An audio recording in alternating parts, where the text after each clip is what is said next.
Order. 4:30 debate. Steve Dowling to move the motion.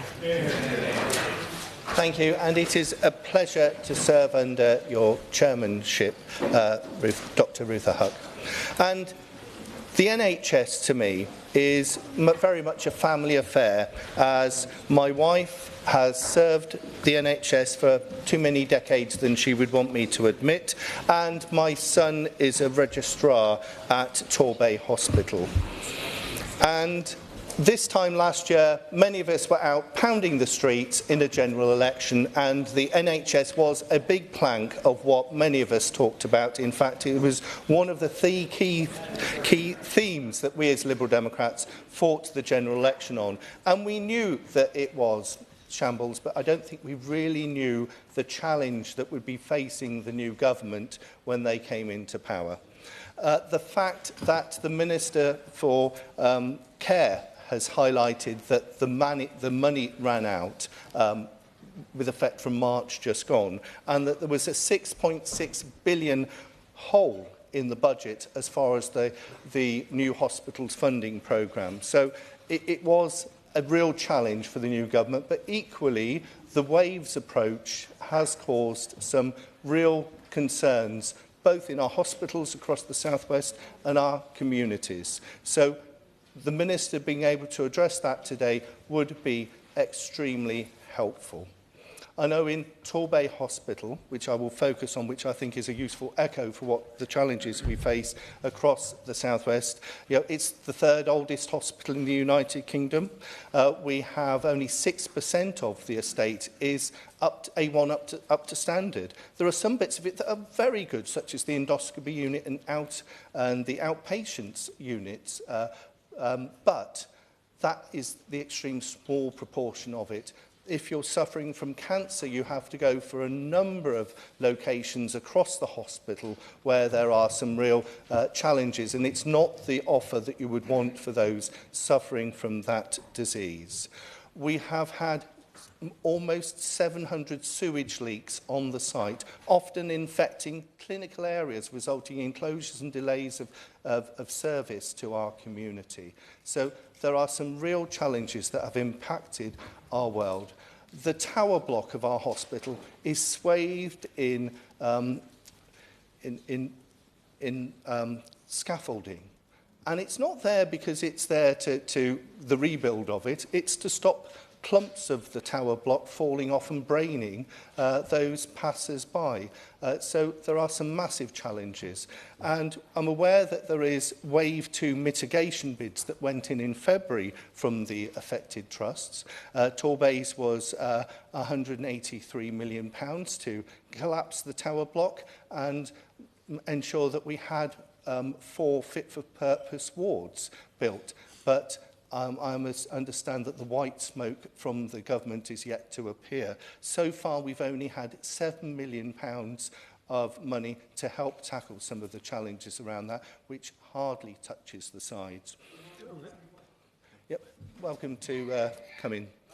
Grateful to my honourable friend. I congratulate him on bringing the NHS in the South West into the spotlight with this debate. So congratulations on that. Would my honourable friend agree that the pressures on Musgrove Park Hospital due to the closure of the Yeovil maternity unit are putting staff in an almost impossible position with 30-degree heat in summer and leaking roofs and walls with holes in them in the winter? Thank you. And I would agree our staff is our most important asset of what makes our NHS tick, and you're right to highlight that, and I know you do that.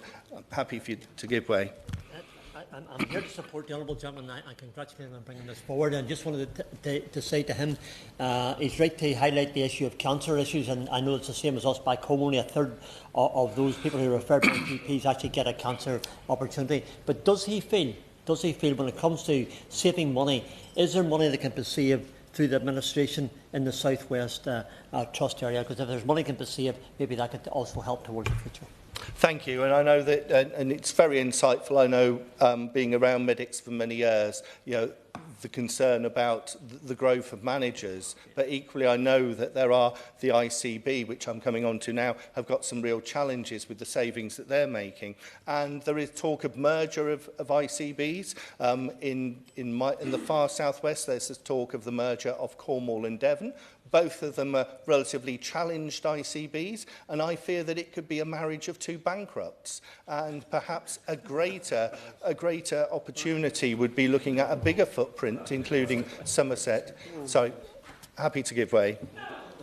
Thank the Honourable Member for giving way, and I just wanted to echo the points he is making about an inappropriate marriage as regards the Devon and Cornwall's ICBs. They both have quite different issues, and I commend the work of Cornwall's ICB, of course, but at the same time we have to recognise those specificities of the Peninsula penalty and some of the unique challenges that face both of our areas, so very much welcome his comments on that front.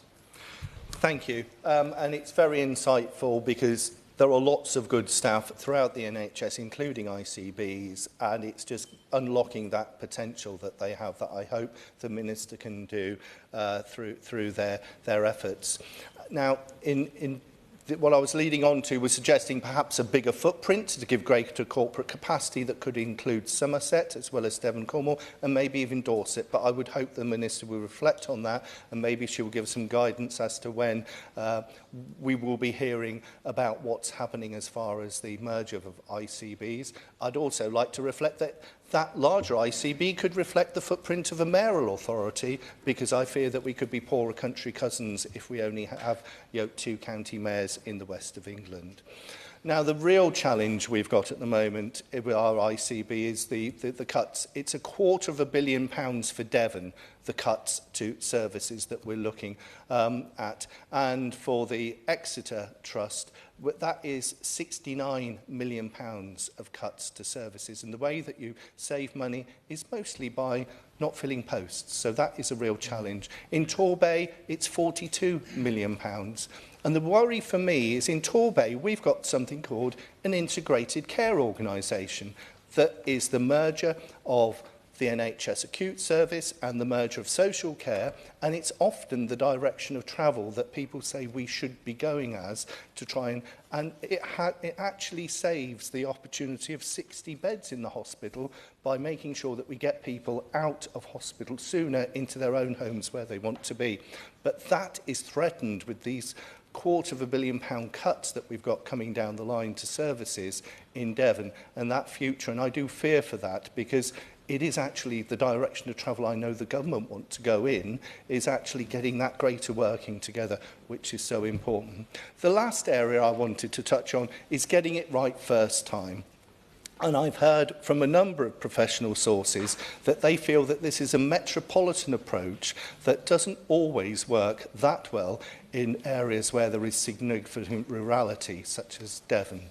And it's mostly because it doesn't take account of some of the deprivation we have, coastal communities, rural communities, travel, and also the lack of having an older population compared to a younger metropolitan area. We've got older folk who are perhaps digitally excluded compared to other areas. So that approach doesn't always work.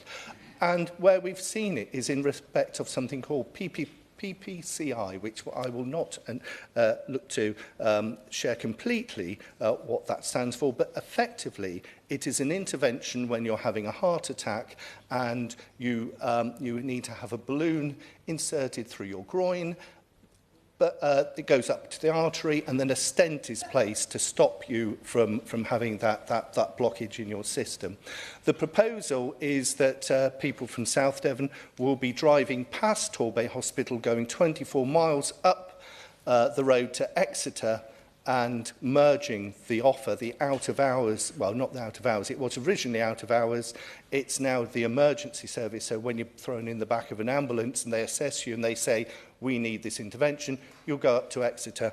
Now, as my son says to me, time is tissue, and a consultant has said to me, this could, if this was pushed forward with, it could result in deaths, as well as people being greater debilitated by the impact of this. So we have achieved through campaigning this being kicked down, the can being kicked down on 2 occasions, and the ICB are due to go back to this issue again at the end of July. So I'd like to thank the medics who stood up around this and shared their concerns, and the thousands of people who've signed our petitions around this as an issue. But it does show how getting it right first time doesn't always come up with the right solutions, because the challenges that you have in these more rural areas. So, Wave 2 mitigation, Minister, I'd really welcome some reflections around that. The ICB world and the challenges that I shared around that, reflections around that world. And then finally, the coronary care issues that we have in South Devon. How can we make sure that we're doing the appropriate service for our communities? Thank you, Chair.